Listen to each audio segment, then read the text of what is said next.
Bonjour tout le monde, alors on se retrouve pour faire le bilan de cette rotation make-up du mois de février. Alors, février c'est un jour où il n'y a que 28 jours, bon ça voilà, c'est une évidence, vous le savez. Donc du coup, j'ai pris que 9 palettes pour pouvoir tester tout au moins 3 fois. Sachant que les petites, je les ai testées que 2 fois parce que bon, voilà, c'est quand même limité en termes de make-up. Et j'ai préféré plutôt la grande Beauty Bay par exemple, la tester 4 fois. Pour voilà, profiter un peu plus des grandes palettes et tester un peu plus de fards. Donc on va commencer comme d'habitude par le classement palette et je vous dirai ce que j'ai pensé de mes autres produits.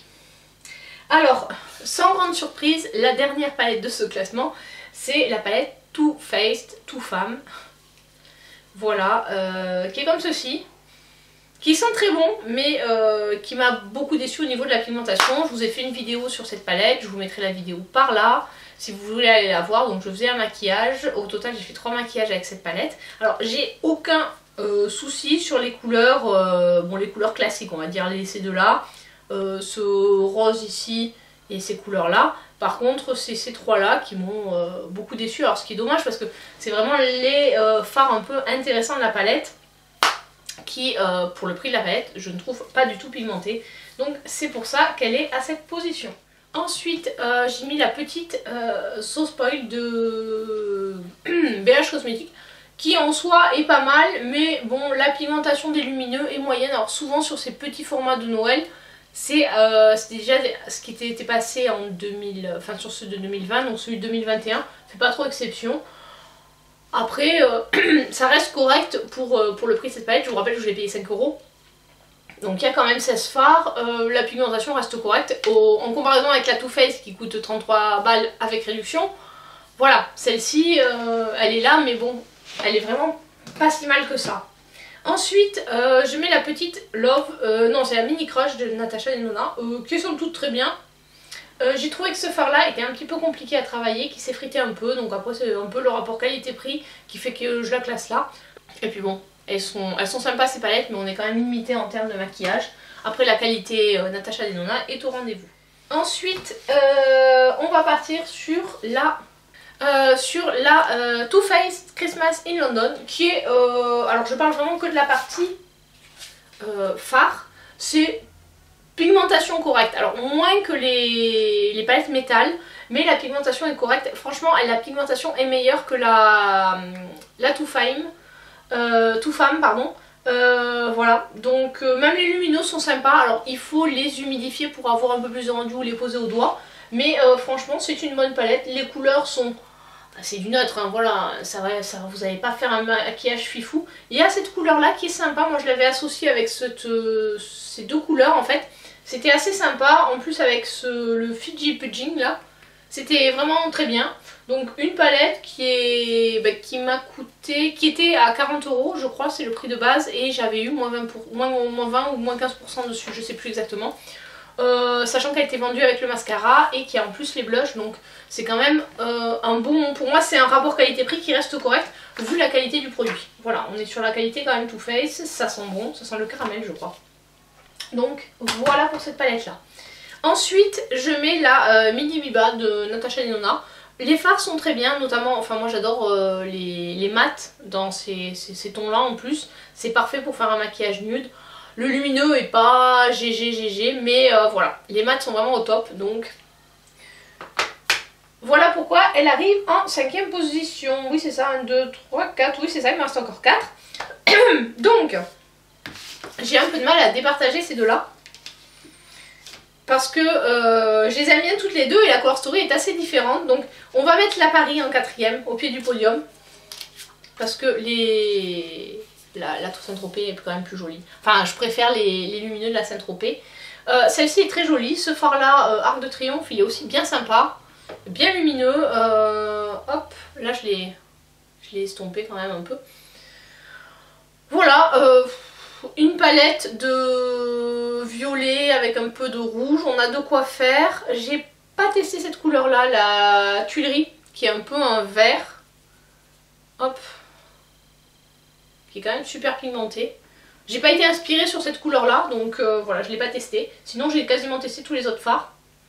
Et voilà, je suis vraiment, enfin franchement les palettes BH, vu le rapport qualité-prix, donc celle-ci a coûté dans les... Je crois que je l'ai eu avec promo, j'ai dû l'avoir dans les 15 € ou 17 €. Voilà, il y a 16 fards, donc bon. Et en plus, en termes de poids, ça fait combien? Il est marqué le poids 16 grammes, donc 1 gramme par phare, c'est quand même très correct pour voilà, rapport qualité-prix. Donc, en troisième, ben, sans surprise, c'est la Saint-Tropez, qui est comme ceci. Donc voilà, elle arrive devant parce que franchement, le Cap Camara et le Côte d'Azur, ils envoient du lourd, donc voilà, c'est des duochromes. Je sais pas si vous les verrez avec la lumière, mais voilà, ils sont vraiment super beaux. Donc voilà pourquoi elle arrive devant. J'ai fait des maquillages soit dans les tons bleus, soit dans les tons violets, soit après jaune, orange, rouge, c'est sympathique. La qualité est là, petite palette, je crois qu'il m'a coûté, celle-ci elle m'a coûté moins cher que l'autre parce qu'elle est sortie avant. Et franchement une très bonne palette. Alors on trouve encore la marque, d'après ce que j'ai compris ils vont se faire acheter par Makeup Revolution, je sais pas du tout comment ça va évoluer, s'ils vont garder un peu la qualité de la marque ou partir sur la qualité Makeup Revolution qui est quand même un petit peu en dessous.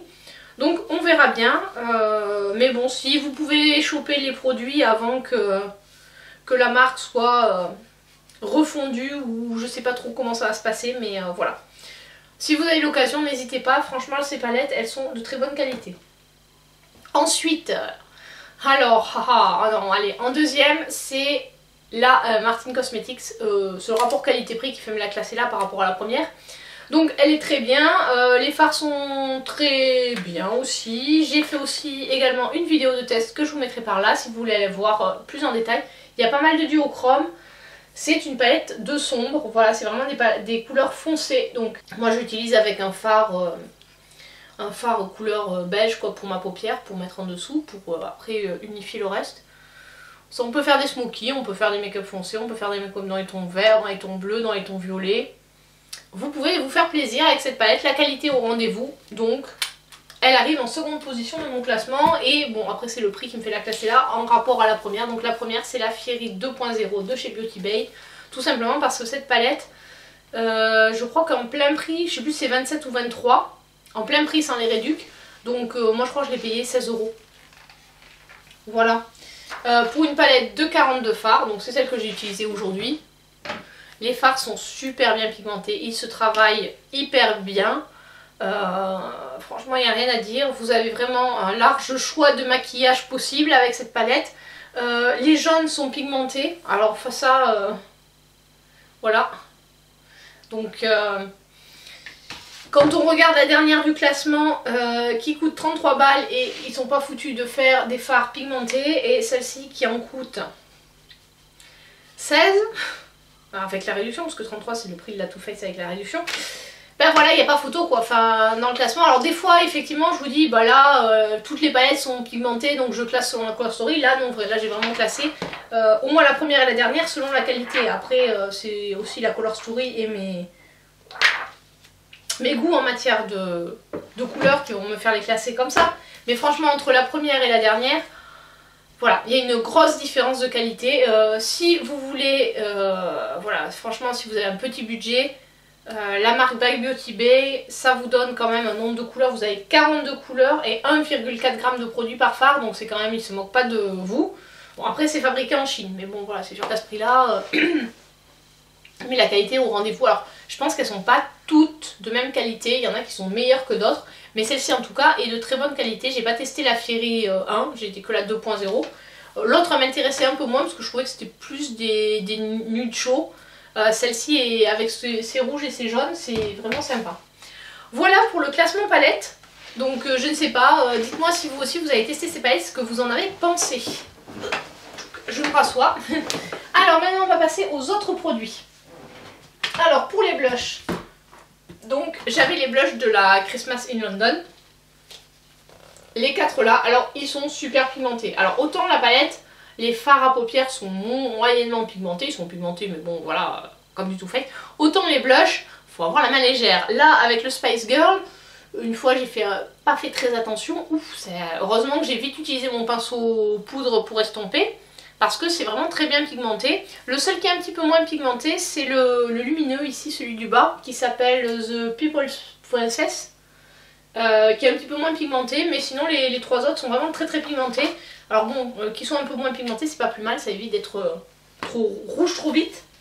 Ensuite, j'ai utilisé le Kiko, lui aussi il est pas mal, il est bien pigmenté, mais bon, comme c'est un blush qui reste assez clair, voilà, et on va dire presque couleur de la peau, il donne bonne mine sans avoir, d'ailleurs je crois que c'est oui, c'est celui que je porte aujourd'hui, il donne bonne mine sans risquer de ressembler à Bozo. Enfin, sur ma carnation à moi. Sur une carnation plus foncée, il risque de pas trop se voir. Et enfin, celui de la palette, voilà, It Cosmetics. Là, je vous en ai parlé aussi dans ma vidéo où je vous présentais ma palette Too Femme. Donc, ouais, celui-là, il est très bien. Alors, vu qu'il est très compact, voilà, pour vraiment avoir du produit, il faut y aller franco. Donc, je pense que je vais mettre un moment à les creuser, ceux-là. Mais bon, ça se travaille bien. La couleur est sympa. Je dirais que c'est une couleur assez passe-partout.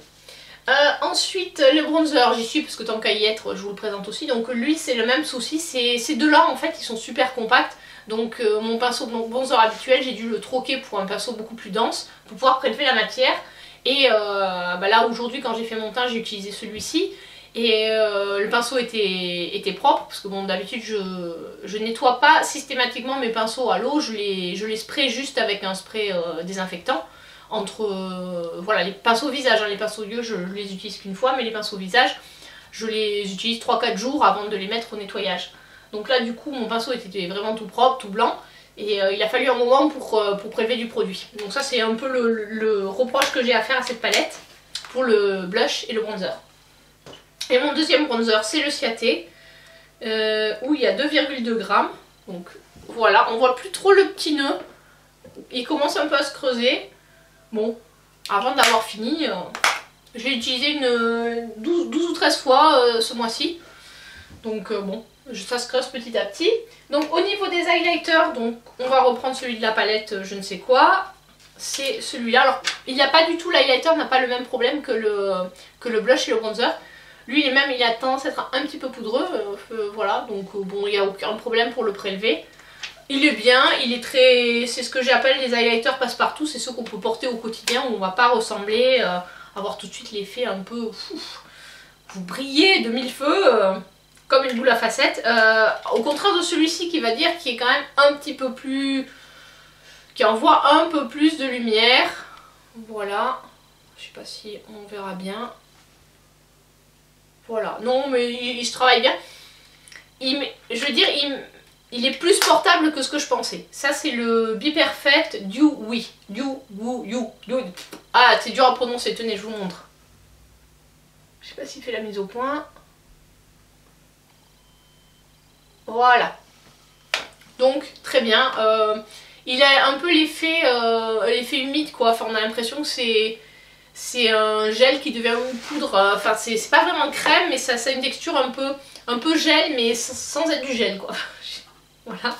Et enfin le dernier highlighter c'était celui de la collection Charming Escape en teinte 2. Voilà comment il est. Alors celui-là il est rosé, donc je trouve que c'est celui que j'ai mis aujourd'hui. Donc il reste quand même, c'est léger quoi, c'est pas un rosé trop foncé. Donc ça passe très bien pour tous les jours. La qualité Kiko, pas de souci, 13 grammes de produits et toujours choper en promo les produits Kiko. Voilà pour tout ce qui était teint. Ensuite on va passer aux lèvres. Donc ce mois-ci j'avais tout ça à tester, j'ai pas tout testé. Donc c'était les crayons Colourpop et les Lippy Sticks. Alors les crayons sont très bien, ils tiennent bien. Vraiment ils tiennent bien, ils sont crémeux, par contre il faut les tailler et ils ont tendance un peu, bon je sais pas trop comment c'est fabriqué, mais il y en a qui, les mines sont un peu trop rentrées, donc il faut déjà mettre un coup de taille crayon avant de les utiliser. C'est très crémeux, c'est très bien. Bon par contre, bon, j'avais acheté un kit en fait, j'en avais une trentaine je crois, peut-être un peu moins, ou une vingtaine. Bon après dans les marrons il y en a beaucoup qui se ressemblent en termes de nude, j'ai fait une liste, j'en ai 4 ou 5, je vois pas trop la différence, c'est vraiment très léger comme différence. Là au niveau des roses mauves c'est un petit peu mieux, et ensuite au niveau des Lippy Sticks, alors voilà ceux qui sont blancs c'est ceux que j'ai utilisés, parce qu'en fait soit je mettais un crayon avec un gloss, le matin, soit je mettais un lipstick parce qu'il y a beaucoup de lipsticks qui sont mat. Là aujourd'hui j'ai mis un crayon avec un lipstick parce que j'ai trouvé les deux couleurs qui vont ensemble. Donc ça c'est le Ivy Pétale que je porte avec le crayon qui s'appelle... Ah bah non, j'ai utilisé le crayon mauve de chez Yves Rocher qui était la même couleur. Donc celui-là c'est celui que j'ai eu en cadeau d'Agathe. Donc ils sont très bien en fait ces crayons. C'est vrai que j'en utilisais pas souvent, mais là de recevoir des crayons, d'avoir tout cela à tester, ça m'a fait réutiliser les crayons pour les lèvres. Et effectivement c'est sympathique. Alors au niveau du confort, franchement les mats sont très confortables. Je m'attendais pas à ça. Les Matix sont un petit peu plus secs, mais les mats sont confortables et franchement si vous mettez pas de gloss dessus ça bouge pas quoi. Enfin ça va pas, ils sont pas sans transfert, mais ça va pas bouger comme ça peut bouger plutôt un brillant. Les brillants bougent un peu plus, les crèmes, enfin ceux qu'ils appellent crèmes bougent un peu plus que les mats. Les Matix sont par contre assez secs et moi j'arrive pas à les porter si je mets pas un gloss par dessus, sinon j'y arrive pas, ça me dessèche trop les lèvres. C'est sympathique. Voilà. J'ai également testé le Maybelline là, qui est un mat qui est super parce qu'il dessèche pas les lèvres. Et comme j'ai quand même tendance à avoir les lèvres qui sèchent, j'ai mis deux gloss. Alors soit le Too Faced Lip Injection, bon, qui du coup qui était transparent et qui est devenu un peu rosé puisque forcément j'appliquais sur du crayon, soit le L'Oréal. Alors celui-là il picote puisqu'il fait les lèvres un peu plus gonflées, donc quand on l'applique il picote. Donc quand j'avais pas envie d'avoir les lèvres qui me picotent, j'utilisais mon Glam Shine en teinte Nude Bonbon de chez L'Oréal. Ça fait super longtemps que je l'ai, bon il a pas tourné, il sent bon, donc voilà. Voilà pour mes produits lèvres. Je pense que je vais en remettre dans ma rotation du mois prochain parce que j'ai pas tout testé. Donc je vais les remettre et je changerai juste les gloss et les rouges liquides, je mettrai autre chose à la place. Mais comme ça me permettra de tester ceux que j'ai pas testés et de continuer à les utiliser. Voilà, cette vidéo est à présent terminée, j'espère que ça vous a plu. N'hésitez pas à me dire si vous aussi vous faites des rotations make-up, qu'est-ce que vous mettez dedans, si vous mettez un produit pour l'année ou si vous mettez des produits au mois et que vous changez tous les mois. Ou à la semaine, voilà, n'hésitez pas à me dire comment vous faites, c'est toujours intéressant d'échanger là-dessus. Allez, je vous dis à très bientôt pour une prochaine vidéo, ciao ciao!